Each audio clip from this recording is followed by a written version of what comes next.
Well, hello, and welcome back to another scary edition of Ghost Stories Told from the South.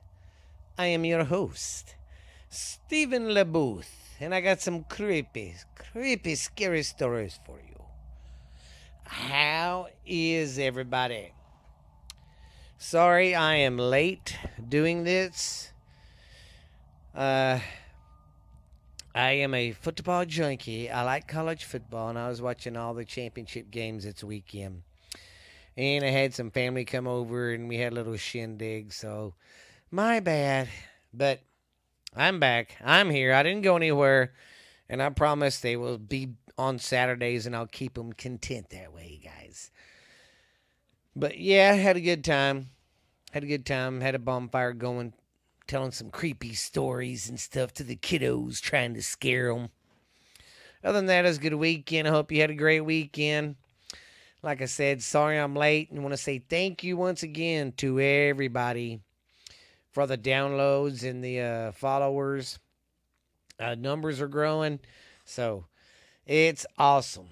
And at the end of the show, I'm going to do the podcast wrap-up, because if you're on Spotify, and this is where you're hearing it, you know you get the end of the year wrap up, and it tells you what podcast you listen to, what genre of music, what artist you listen to the most, yada, yada, yada.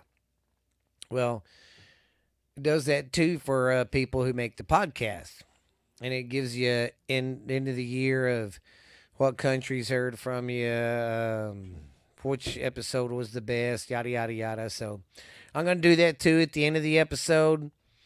So stay tuned for that.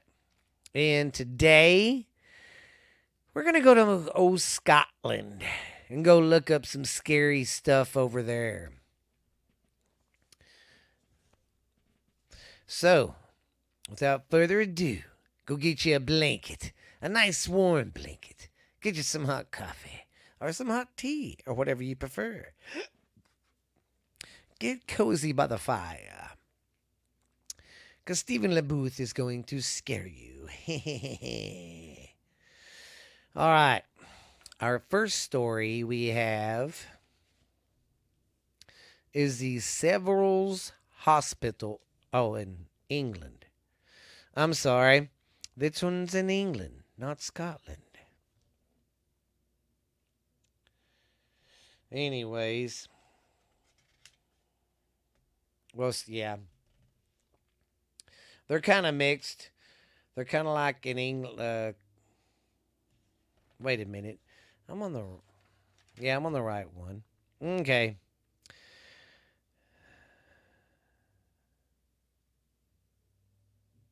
Well, these aren't in Scotland. What the? Oh.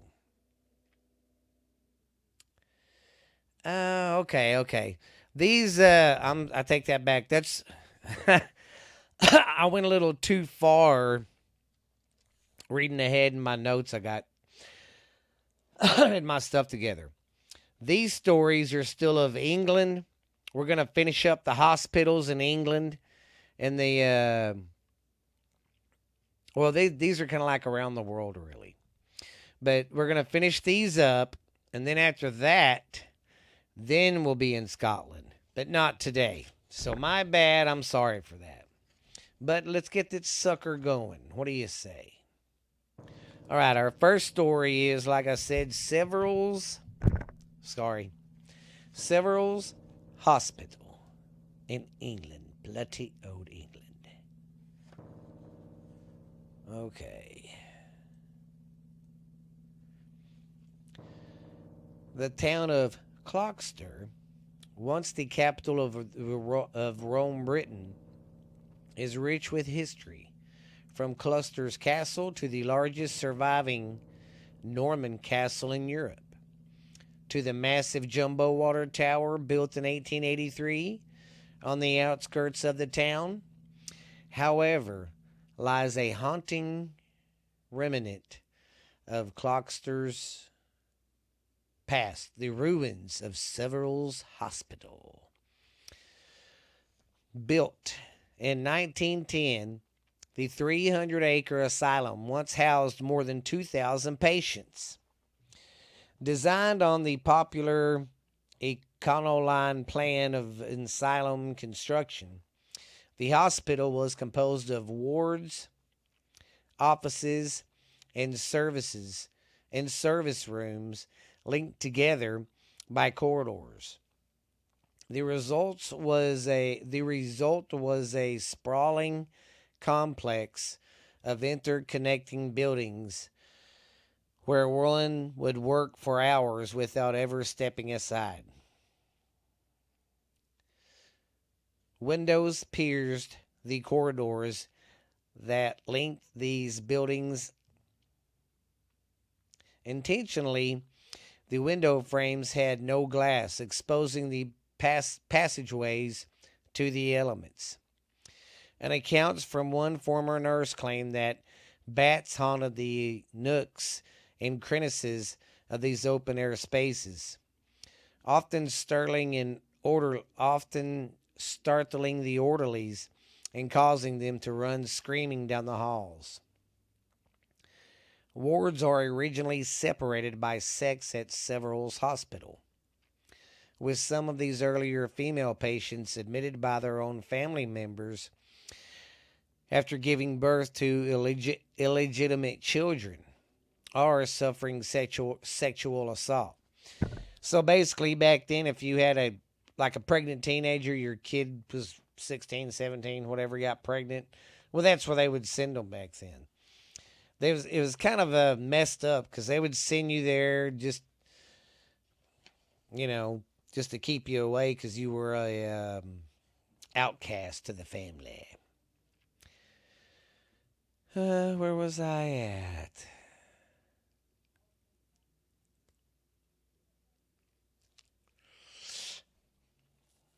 Where was I? Wards, okay.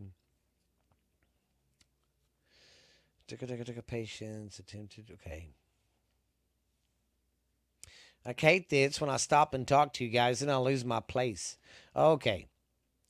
Psychiatrics were said to have had free range to experiment with treatments, which means they could do anything they wanted because they was doing it under the name of science, experimenting on these poor people. Many of their posteriors seem barbaric today, including electric shock therapy and a frontal lobotomies. And we've already said what the lobotomies are. I don't know what these people were thinking, giving lobotomies to people, because all it did was make them brain dead and like vegetables. Currently, severals could be served. Yet some patients viewed their time at the hospital not that fondly, then as a positive experience during a difficult time. A sickness was placed on the hospital on the sprawling grounds and its role in patients' recovery. It was an asylum, a former patient has been quoted as saying, so that in the grounds you were safe. It was an asylum and yet you were free. With the modernization of psychotherapy in the 1950s and 60s, so changed the hospital treatment procedures. Patients were now more likely to be treated with medicines or art or music therapy. Several closed down as a psychiatric institute in the early 1990s, with a proportion of the complex remaining open to treat elderly patients. The site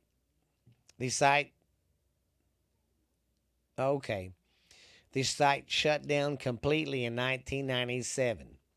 And in 1998, Giddings released a comprehensive survey of several's entailed madness in its place. Narratives of Several's Hospital from 1913 to 1997. The book chronicles the 80-year-old history of the hospital, providing an inside view from patients and staff alike.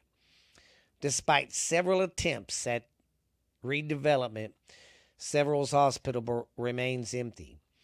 Its ruins are a popular destination for the urban explorers. Though the area has been fenced off and is regularly patrolled by security, such measures haven't stopped inappropriate travelers from making their way inside and emerging with the photographs and their haunting, beautiful, ominous equal measures. Light seeps into the long connecting corridors, with many of the windows once more stripped of glass. The floors of some rooms are flooded with rainwater. In the old morgue, the refrigerator that once held the bodies of the deceased patients still stands. The hospital's main hallway, however, is no longer. It was damaged by an arsonist in 2005, and then it was demolished in 2007. Not all those who come to explore the ruins of the hospital are content to leave only with photographs. Graffiti marks the walls, much of it chilling in the decayed surroundings of the abandoned institution. My wounds cry for the grave. It's etched along the wall of one corridor. On another wall are the words, "Death lies within my mind." While the ruins of this hospital seem surprisingly free of the ghost stories that so often corrupt around such places, there's no doubt that the structure and the history haunts the town, in which the residents will continue to do so for as long as it stands. Well, I mean, that place would be creepy to check out. I'd like to check out some old asylums, because the history there and the death that happened and all the mean shit, there'd be some crazy crap happening there, my friend.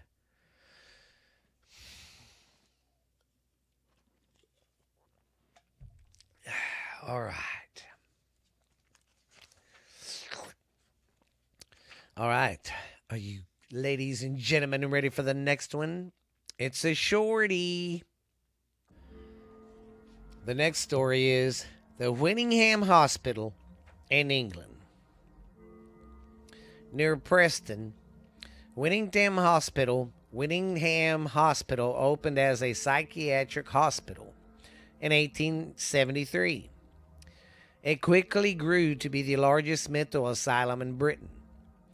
It operated without a hitch until 1967, when it faced controversy after complaints started to arise of mistreatment of patients in the St. Luke's division, especially in the women's ward. Excuse me. Complaints were horrendous, and patients were said to be locked alone in small rooms for days at a time. Life outside and wheelchairs to brave the elements. Patients were dragged by their hair in wet towel treatment. I'm not for sure what wet towel treatment is. I'll have to look that up. Which was described as a damp towel being draped around the neck of an unruly patient that is not behaving, and even nurses setting fire to patients' clothing while it was still on their body. What the fuck? What kind of who would do that? I mean, you got to pit per. That's what I don't get about these places back then. They was already suffering from mental health, and then y'all jackasses just beat them and pull them by their hair and with wet towels and light their fucking clothes on fire. No wonder places like this have a history of hauntings. With all of the negative energy from the hospital's past, it deserves as a it des, it deserves its spot on our top 10 list. Investigators report a feeling of being watched and even being pushed sometimes if they venture too far into the bowels of the hospital. You'll hear footsteps and voices, sometimes a little kid playing. So, watch out when you go to that one. Now, it's in Whittingham. So, if anybody's in Whittingham and knows about this hospital, please tell me about it. I couldn't find a whole lot about it, so maybe somebody out there can send me some more information about it and I'll go in deeper to it. Okay. If I butcher this up, I am very, very sorry. This one is called the old Changi Hospital in Singapore. Sorry about that. With its peeling white walls and forbidding architect, the abandoned old Changi Hospital looks very much like the setting of a horror movie. And indeed, the structure is said to be the most haunted place in Singapore. And it has been the backdrop for at least one found footage of. Anyways, it is the backdrop for one scary movie that they made in Singapore called Haunted Changi. Today, the hospital sits empty at the end of the Halton Road. Dense vegetation reclaims the grounds. In spite of its crumbling condition, the surrounding neighborhood is home to chalets, villas, and seaside resorts. This wasn't always the case. The hospital was built in 1935 to serve the British Royal Air Force, during which time it was called the RAF Hospital. The British withdrew upon the outbreak of war in the Pacific and the Japanese occupants of Singapore in 1942. During this time, Japan used the hospital as a prison camp for British soldiers and their allies, as well as anyone considered to be anti-Japanese. The hospital is also thought to be a base for the Japanese secret police, or the Kapita, who held jurisdiction over occupant territories and prisoners of war. The Kapita had a reputation for ruthlessness, and many believe the prisoners held in the hospital grounds were often tortured to death. In fact, some of the stories claim that the Kapita would impale the severed heads of executed prisoners on iron spikes outside of public buildings during the occupation. After the war, the hospital returned to the British. For many, however, it would never be the same. Most paranormal reports from the hospital tie its spectacle presence to the dark deeds committed during the war. After Singapore claimed its independence in 1965, the hospital was renamed the Pennhurst Hospital and served members of the Commonwealth Armed Force of Australia and New Zealand in the United Kingdom. 10 years later, the hospital was turned over to the Singapore Armed Forces. Finally, in 1997, the site was closed down entirely. Services were transferred to the nearby Topo Hospital, which became the new Changi General Hospital. The old GT Hospital slipped into abandonment. Then in 2006, the site was put up for lease. A company purchased the property in hopes of converting the grounds into a luxury resort. The plans soon fell through, however, while the official story cites financially reasons. There are some who suspect the hospital's spectacle inhabitants were the actual cause. Over the years, the old Changi Hospital was acquired a substantial reputation for hauntings and unusual happenings. Visitors to the grounds report hearing disembodied screaming and seeing strange shadow people at both day and night. Some claim to have seen the bloody apparition of soldiers walking the halls, while others have reported the presence of a young boy who simply sits and stares.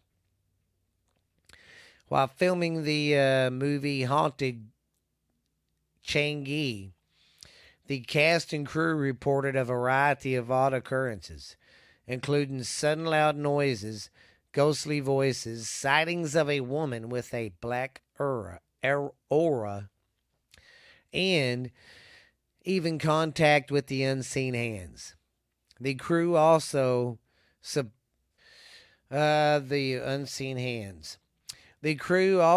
supposedly captured one of the hospital's shadow people on film in a shot they kept in the final movie.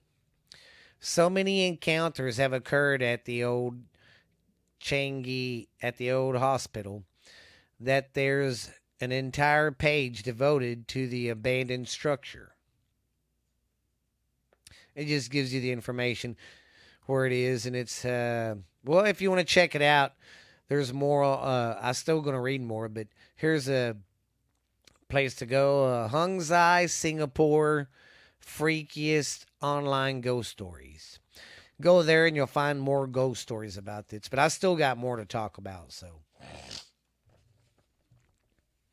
numerous legend trippers and paranormal investigators report entering Old Changi Hospital, only to have one member disappear. When these missing individuals finally returned, they each tell a similar story. They had followed what appeared to be a group member away from others, usually to a desolate part of the hospital. As they moved through the hospital corridors, this familiar figure would say that they did not belong at Old Changi. The site was dangerous and their group should never return. Upon turning to a darkened corner or exiting the hospital completely, this friend would then vanish into thin air. So could you imagine following somebody, them talking to you, and then there's some bitches disappearing or going into a black corner and just being gone? That would be weird. Whether the hospital is haunted by ghosts or simply by its own dark history, it's hard to deny the abandoned hospital reputation as one of the most haunted places in Singapore. Oh, that is it. So, if you want to go check that site out and hear more about it, Go check that place out. It's called the Changi Hospital. I don't know why I did that. All right. Got two more. All right. Our next story is the Norwich State Hospital in Connecticut.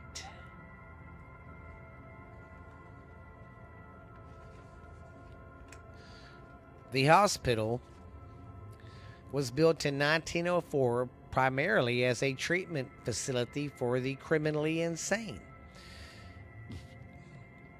Its original two buildings eventually expanded to include over 30 spread over 470 acres, with many of the buildings connected by underground tunnels. The Norwich State Hospital was built according to the cottage plan rather than the Kirkbride plan, with a central administration center and wards rating off to the sides like bat wings. Cottage Hospital looked more like college, or the Cottage Hospital looked more like a college campus with several cottages connected via underground tunnels, with each cottage using a different type of patient. The campus also contained doctors, housing attendants, housing laboratories, a greenhouse, a barber shop, and an auditorium, a bakery and a chapel, and a recreational facility and a dance hall. The patients growing their food made the Norwich State Hospital state of the art at the time. But that did not last long. What was supposed to be the hospital for those adjudicated as a criminal, what was supposed to be a hospital for those convicted as criminally insane instead grew into a massive complex to treat the mentally ill. Absent people with epilepsy, tuberculosis, and a violent population. Overcrowding was typical, and unfortunately, so was torture. From 1909 to 1963, Norwich State Hospital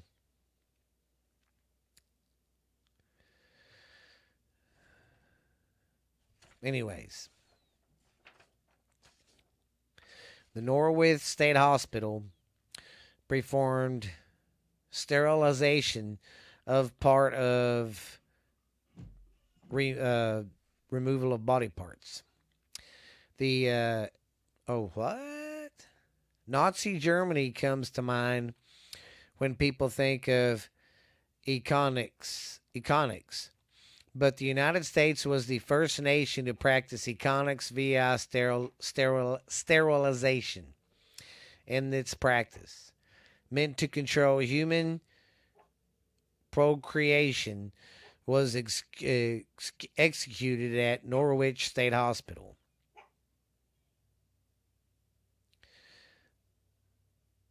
Vasectomies and ovarectomies were performed on patients against their will to keep less desirable and defective human beings from proceeding, eliminating them from the general population. So basically what they were doing, because if you get male and females together, eventually somebody's going to be doing the nasty. You know what I mean? They would do that so they wouldn't breed and make more dumb people to them. That's fucked up. That is messed up. Man, the thinking that we were in back then, the whole world, is crazy. This faculty closure began in the 1970s. Then the state completely shut the faculty down in 1996 because of a statewide dis, destination. Ooh, or I don't know. Because of a desterilization mandate to provide community service to the mental ill and or mentally ill of treatment in a institutional settings. Only two original buildings remain today, and both are brimming with paranormal activity. 13 deaths have occurred at Norwich Hospital, whether by accident, suicide, murder, or as the results of the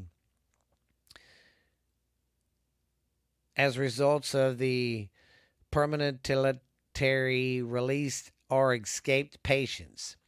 If it was truly home to Connecticut's worst criminal insane patients, and many of their ghosts still bear witness to the insanity. Deaths that occurred at Norwich State Hospital. A water heater exploded and killed the teamster Fred Lade and night watch attendant Thomas Duncan. Then Rachel Brooks was killed by her husband Solomon Brooks, who escaped from the hospital. Son of a bitch. Then patient Edward K. Arvintz hung himself with torn bed linen attached to an iron grating. Hospital cook Fred Smith was struck by a car and killed by the supervisor of a nearby tuberculosis sanatorium. What the hell? A trained nurse and former patient, Anna Bertulli, committed suicide with a knife only days after discharge. Oh my God. After being given a mistaken sedative by an attendant, William Smith died from a fatal overdose. So basically, they gave him the wrong drugs, or too much. Then Sheriff Mitchell Coral was killed with a shotgun by Leonard Guzlin, who was about to be committed to Guzlin, then killed himself. Patient Gregory Gillespie killed Sherry's Weatherby less than a year after his release. God dang. The patient John Franklin was granted the ability to leave and killed Leonard Franley 8 months later. Jesus, quit releasing people. Two police in Spencer, Maine were killed by Robert Lynn, who escaped the faculty. God. Wow, that place was just ridden with death. A doctor who prefers to remain anonymous claims that many inmates were chained to the chairs in the tunnels for days. Addie's patients beat others, and some were burned with cigarettes. Damn.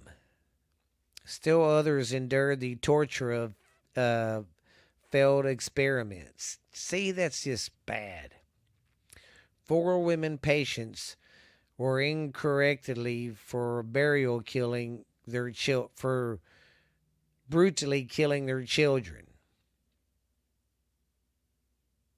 Wow.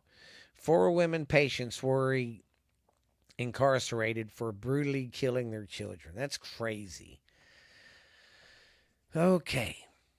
Now, here are some of the buildings on the premises and what they have in them. The Salomon Building, Solomon Hall. Solomon Building was the most notorious building here and served as a maximum security faculty with their most dangerous patients were kept. It had bars on its windows and heavy steel doors, and was essentially a jail for the criminal insane. Orbs are seen floating, doors slam shut, and moaning can be heard as well. It is an exponentially fearful paranormal haunting ground. So this was the maximum security place. Dangerous patients were kept there. And they say they hear disembodied voices there, footsteps, and other moans and groans. All right, what other buildings we have now? Now we have the research building and morgue. Shadow people are witnessed here.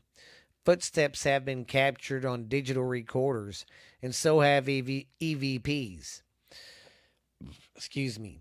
The research building once housed rats, mice, dogs, and monkeys for experimentation. Sci-fi's The Ghost Hunters recorded the sound of a dog whimpering as if someone had kicked it. They could hear animals crying and the sounds of footsteps running down the stairs. Oh my God. Now we're going to go to the Earl Building. Maintenance used the building to store machinery and other tools of the trade needed to keep a large faculty running smoothly. Heavy metal doors slam with a force that would suggest a large angry man was taking out his frustrations. Yet no one was there. Tools from their shelves, orbs dart through open spaces. When the team from the sci-fi show Ghost Hunters investigated, they described the number of EVPs they recorded as out of control. Today, Norwich State Hospital is in a state of disrepair and decay. Not much of it remains, although Norwich Hospital was added to the National Registration of Historical Places in 1988. The buildings remain shuttered. Paint is peeling. Graffiti is everywhere. And whatever walls are left, the maintenance of the grounds has not been taken care of in decades. Of the 30 original buildings, only 2 remain standing. The other lay in ruins or have been demolished. It has become a ghost town where real ghosts dwell, which is why this is one of Connecticut's most haunted places.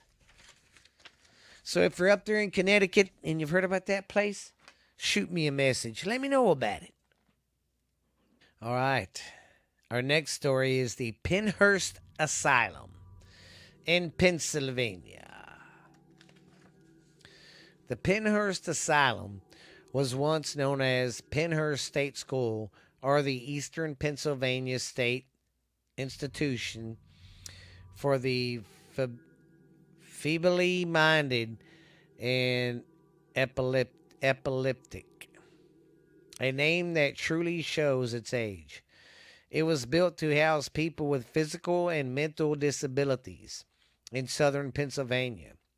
After 79 years of pure controversy, it finally closed its doors on December 9th of 1987. You may be wondering what exactly happened at its famous asylum to cause such a drama and suffering over its almost century-long tenure. Read on to learn. Oh. All right. Here's the history. In 1903, a growing number of physical and mentally disabled people were in need of care and housing in the Spring City. Pennsylvania region, the Pennsylvania legislature authorized the creation of the asylum that same year. More than 4,000 patients were in need, excuse me, were in need of a proper care faculty. And Pennhurst Asylum was indeed created to have to created a haven for those people and given them specialty care they needed. Two buildings were constructed. One was for the educational and industrial departments. The other was for the custodial and asylum department. The institute was required to house no less than 500 patients, or inmates as they were called at the time. That's fucked up. Okay.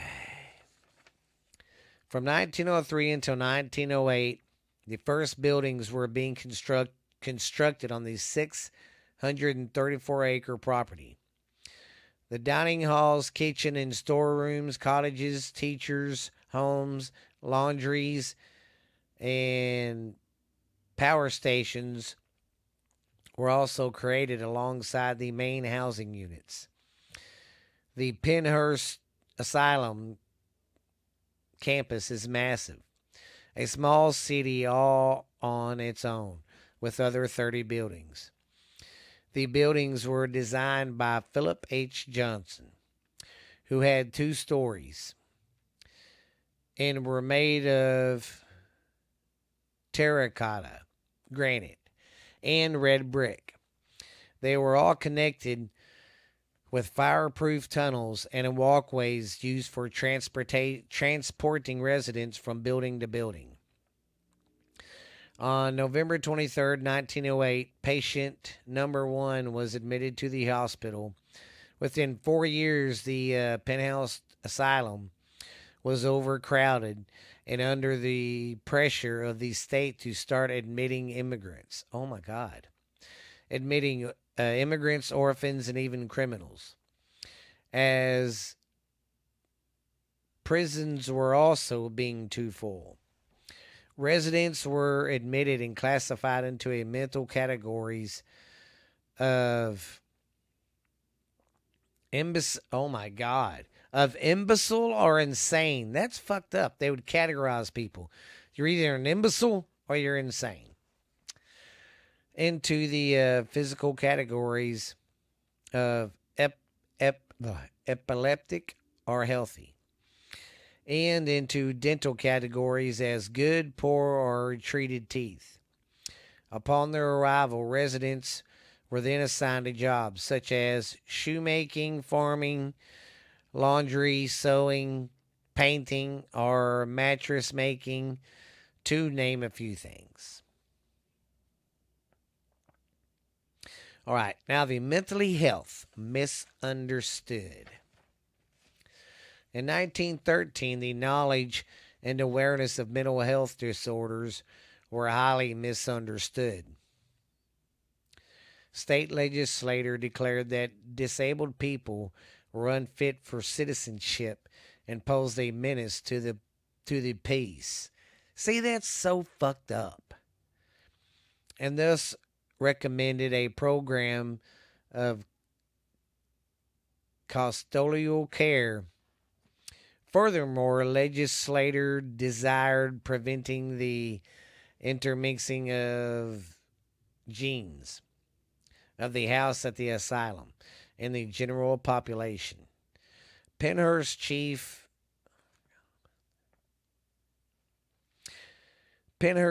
physician quoted Henry H. Godward, equinist.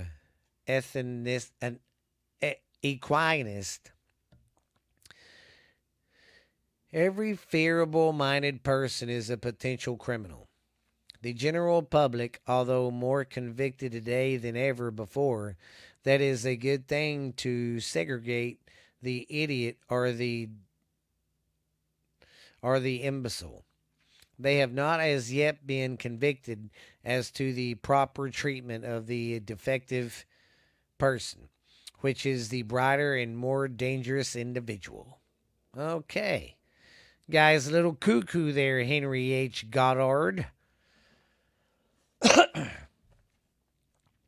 A heartbreaking and completely irrational statement.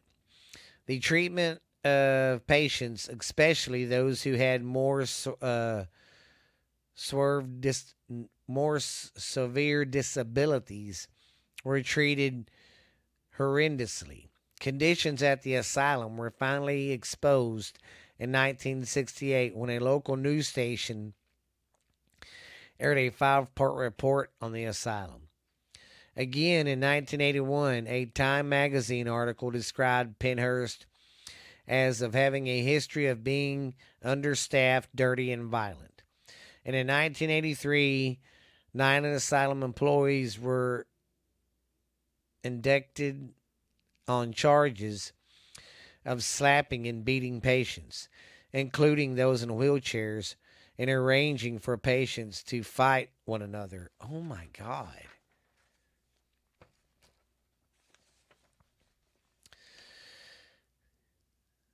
The Halderman case. On May 30th, 1974, a class action lawsuit was filed on behalf of the current and former residents of the Pennhurst Asylum. The lawsuit accused the patients' rights were violated at Pennhurst, and that those were caused through suffering should be held responsible. Basically, it's saying those who were mistreating these patients should be held responsible.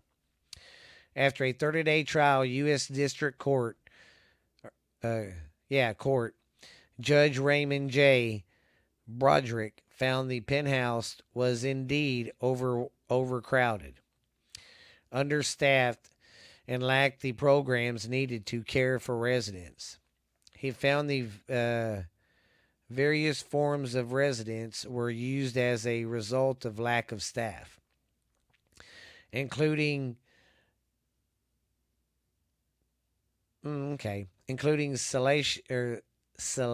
seclusion rooms, physical resistance, and even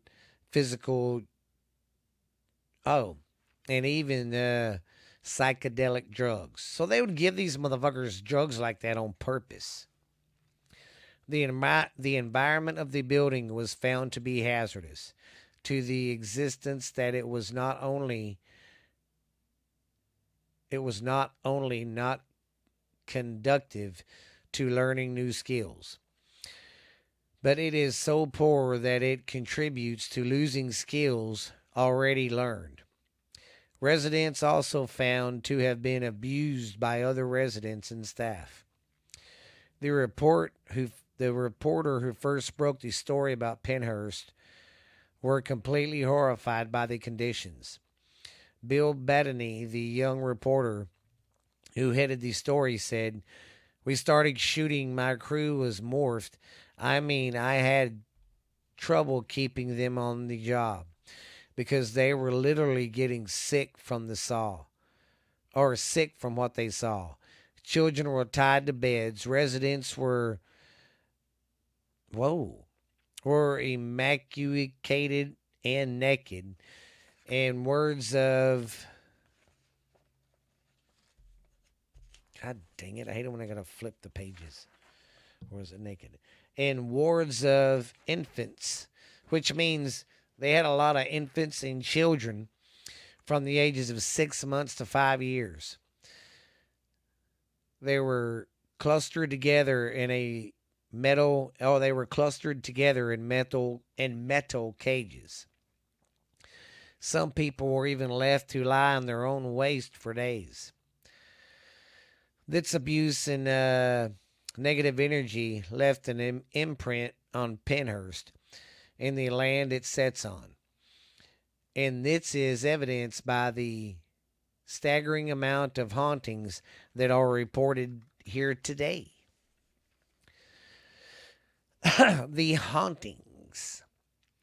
Today, the building has bore witness to more than a few ghost haunting crews searching for answers and to communicate with the patients who never left the walls of the asylum. The sprawling network of buildings and tunnels were left abandoned, and tortured spirits were released within the confines of Pennhurst. Staff and caretakers of the property say that the building, as well as the underground tunnel network, excuse me, and severely haunted by the, excuse me, spirits of the patients who suffered and died there. Reports of slamming doors, disembodied voices, footsteps and voices, and sounds of vomiting and crying are heard from the seemingly empty rooms. Some witnesses have even reported the apparition of a little girl roaming around the campus, looking perplexed and a bit lost. The sound of children crying is also a common occurrence. Most of these spirits at Pennhurst are believed to be friendly, just looking for some fun, living to communicate living to communicate with, to tell